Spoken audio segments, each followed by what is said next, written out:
Well, our next guest spreads laughter around the world by sharing his own life experiences.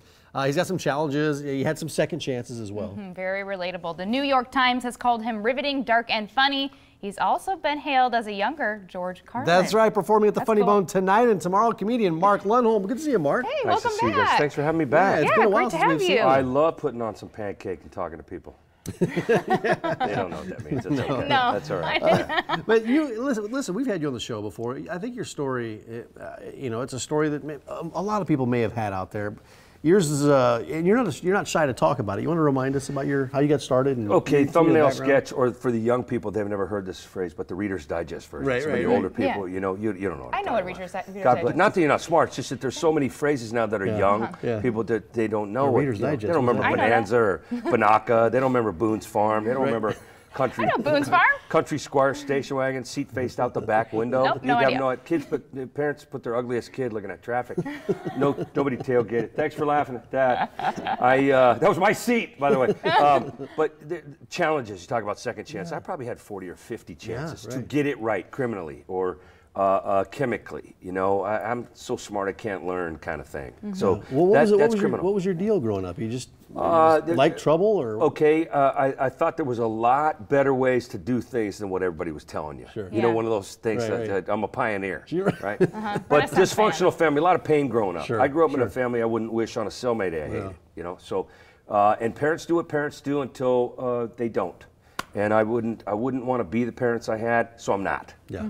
But there was a lot of chemical solutions to emotional problems. So I was an early drinker, and I was a druggie, and I didn't think that anybody would understand if I talked about it. Yeah. So there's some dysfunctional stuff there. Trauma, drama, mama, issue, things. Not an uncommon story, though, for people. Right. No. So there's trauma. I don't know if it's a car accident or a bad day at work or a bad relationship or some kind of grown-up stress that where you didn't talk about it once you left the house. That's the kind of stuff I grew up with. Sure. So a lot of that was a chemical relief, and it worked for a while. Yeah. Drinking worked for a while, or XYZ in a bag worked for a while, or But some of that stuff's funny now because I'm not repeating it, and I'm older. I'm 59, so I've run out of excuses to behave badly. You got a lot of years left in comedy. Oh, thanks. Yeah. Well, You speak about these experiences in your comedy. It's what it's related to. Right. It's all kind of change. Yeah, well, you've performed for convicted felons, Yeah, right? all different kinds of people. And that's important to you. Jails or prisons or shelters. I'll be in a treatment center this afternoon at 1:30. Tomorrow I'll be at the probation department downtown working for a whole bunch of people who have a second or third or 50th chance, right? Right. Because there is hope after dope, and the show's not just for those people. The show's about, if you've ever been through a divorce or raised a kid or had a challenge in traffic or stuff, it's so germane to what happens every day. Everybody's had challenges. Well, shoot, we had challenges this year. Politically, it's a landscape of ha-ha all day. Yeah. Or it's hurtful all day. So it's an alternative. Shakespeare said comedy is tragedy plus time. He also said brevity is a soul of wit, so I'm going to keep this short. But there's a way to laugh at what we're afraid of or healing from, and that's all we do. So, 3 or 4 minutes on TV. I hope we sell tickets tonight and tomorrow because it's a great show. I've seen it before. It's pretty good. Yeah. But, you have seen it. But it's not just for the sober crowd. It's not just for the criminal crowd or the dysfunctional people. My ex-wife, the plaintiff, she has that's the most expensive joke of the week right there.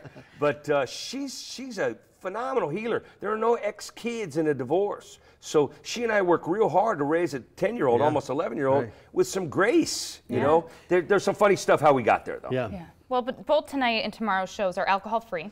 Tonight's alcohol-free. Tomorrow is not. Okay. Tonight. We decided to make it fair, even. Life's not fair, but we tried to be. Tonight, there's no booze served, but if you don't drink, you can come out tonight or tomorrow. If you do drink, you can come out tonight or tomorrow. They serve chicken, too. Yeah, so if you can't have your beer, you get some cheese chicken. Cheese sticks are great. Yeah. Can I get those with extra gluten? Yes. You ever do that? Ask somebody for extra gluten? Yeah. Well, Mark's at the Funny Bone tonight at 7:30, tomorrow at 7:30. FunnyBoneOmaha.com to get your tickets. Mark, it's always good to see you. Yes. I'm honored to come back. Thank you. We're honored to have you. We'll be right back.